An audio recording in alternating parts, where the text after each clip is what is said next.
Good evening to you. He was described as a violent, jealous and controlling husband. And tonight, Habiba Masum is facing life in prison after stabbing his wife to death as she pushed their baby in a pram in Bradford. Chillingly, the 26-year-old had tracked Kulsuma Akhtar to a women's refuge.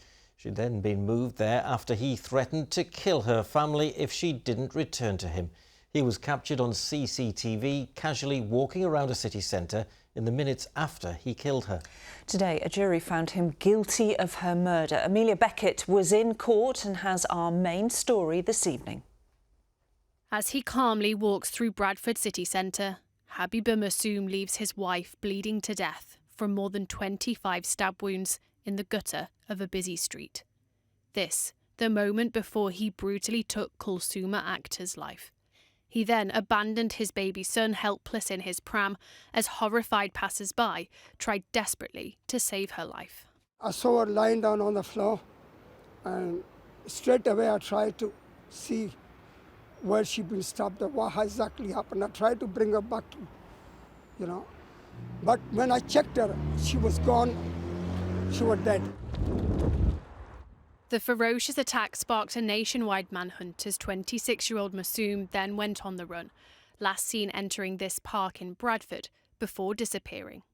He then changes his appearance by shaving his beard and cutting his hair. But 3 days later, he's caught on CCTV 170 miles away in Buckinghamshire. Police finally catching up with him. Today, as he was found guilty of Kulsuma's murder, Masum sat in the dock, showing no emotion.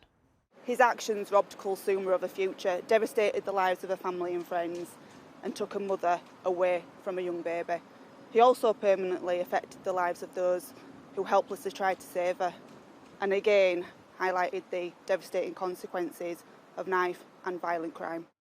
Masum and Kulsuma had married in Bangladesh and came to the UK in 2022 after he obtained a student visa.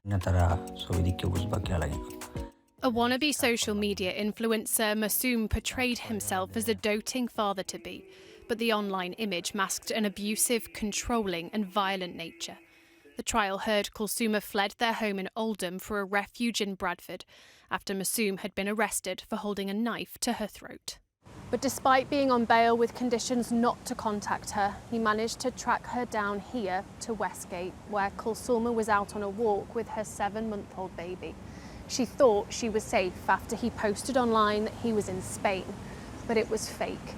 He'd already tracked her through her phone's location.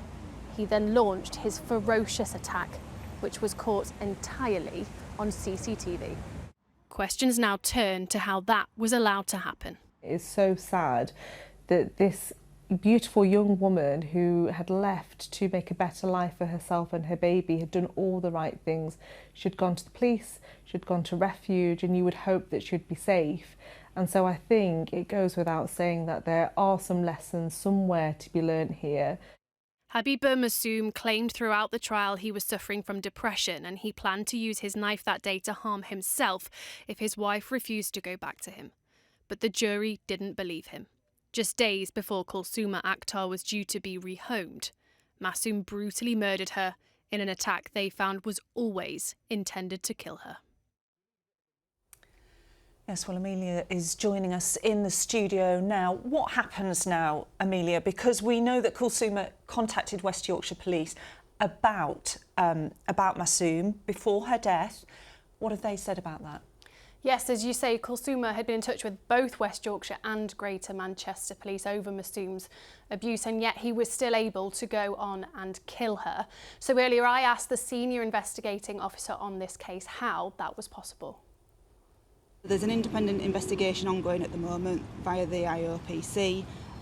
Unfortunately, it's not concluded, so it's not something that at this moment in time I'm able to comment on. Apologies. Masum was reported for threats to kill to West Yorkshire Police just days before the murder. How was this allowed to happen? We found 11 women were known to the police over the last 5 years. Now it's 12.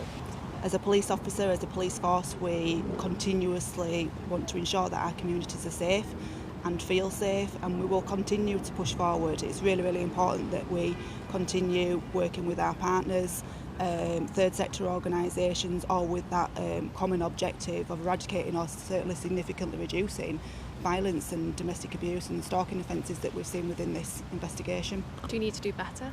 I think there's always more to be done, definitely. There's a lot of very good work ongoing in the background, but I think, personally, I think we have to strive to do more. We need to keep moving forward. Could Kulsuma still be alive? Massam's responsible for the murder of Kulsuma. Had he accepted her decision to end their relationship, as she had every right to do, and not broken his bail conditions, and I think she would still be alive, yes. Amelia, the Detective Chief Inspector there, mentioning this investigation from the Independent Office for Police Conduct. What more can you tell us about that? Yes, so in a 9-month-long investigation, the watchdog looked at that contact that Kulsuma had with both of those forces. They found there was no indication any officer or member of staff may have breached police professional standards. However, the full report, which could include recommendations into practice and procedure, won't be published until after the inquest. As for Massoum, he'll be sentenced next month. OK, Amelia Beckett, thank you.